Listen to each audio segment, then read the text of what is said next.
मुंबई के cruise ship drugs मामले को लेकर अब एनसीबी खुद सवालों के घेरे में है। महाराष्ट्र सरकार में शामिल एनसीपी के नेता और मंत्री नवाब मलिक ने एनसीबी पर यानी नारकोटिक्स कंट्रोल ब्यूरो पर गंभीर आरोप लगाए हैं। उन्होंने मुंबई क्रूज ड्रग्स पार्टी पर हुई कार्रवाई को फर्जीवाड़ा बताया है। उन्होंने आरोप लगाया है कि बीजेपी के कुछ पदाधिकारी एनसीबी अधिकारी की तरह आर्यन खान समेत अन्य आरोपियों को पकड़कर एनसीबी ऑफिस ले जा रहे थे। आरोप इतने गंभीर थे कि अब एनसीबी को खुद को सामने आकर मामले की सफाई भी देनी पड़ी। नवाब मलिक ने आरोप लगाया कि केंद्र सरकार महाविकास आघाड़ी सरकार को लगातार बदनाम कर गिराने की कोशिश कर रही है। एनसीबी के जरिए बॉलीवुड के ड्रग्स नेक्सस की साजिश रची जा रही है, जिससे मुंबई और महाराष्ट्र के कानून व्यवस्था पर सवाल खड़ा हो। आर्यन खान के साथ दिखा शख्स कौन था? 3 अक्टूबर को मुंबई में क्रूज पार्टी पर हुई कार्रवाई में शाहरुख खान के बेटे आर्यन खान समेत 8 लोगों को हिरासत में लिया गया था, जिन्हें बाद में गिरफ्तार कर लिया गया।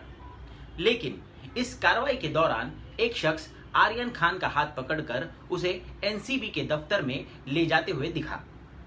एनसीबी नेता नवाब मलिक ने कहा है कि इस शख्स का नाम केपी गोसावी है। वही अरबाज मर्चेंट को लेकर आने वाला शख्स मनीष भानुशाली है।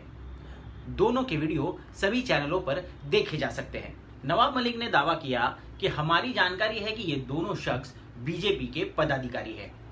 उनके सोशल मीडिया अकाउंट्स पर प्रधानमंत्री नरेंद्र मोदी से लेकर महाराष्ट्र विपक्षी नेता देवेंद्र फडणवीस के साथ फोटो मौजूद है।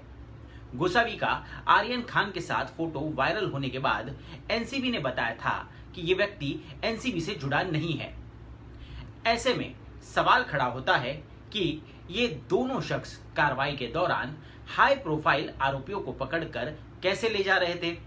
क्या एनसीबी कार्रवाई के लिए कोई प्राइवेट लोगों को हायर करने लगी है?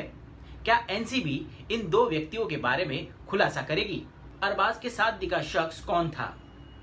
दूसरे शख्स को लेकर मलिक ने कहा कि जानकारी है कि मनीष भानुशाली नामक व्यक्ति 22 सितंबर को दिल्ली में एक केंद्रीय मंत्री के साथ बैठक कर रहा था, जिसके बाद वो गुजरात मंत्रालय में भी कुछ मंत्रियों को मिला है। इसी दौरान गुजरात के मुंद्रा पोर्ट पर हजारों करोड़ ड्रग्स बरामद हुआ था। क्या इस ड्रग सीजर का इस व्यक्ति से कोई संबंध है? ऐसा हमें शक है। इसीलिए हमारी मांग है कि एनसीबी और बीजेपी इस पूरे मामले पर खुलासा करे।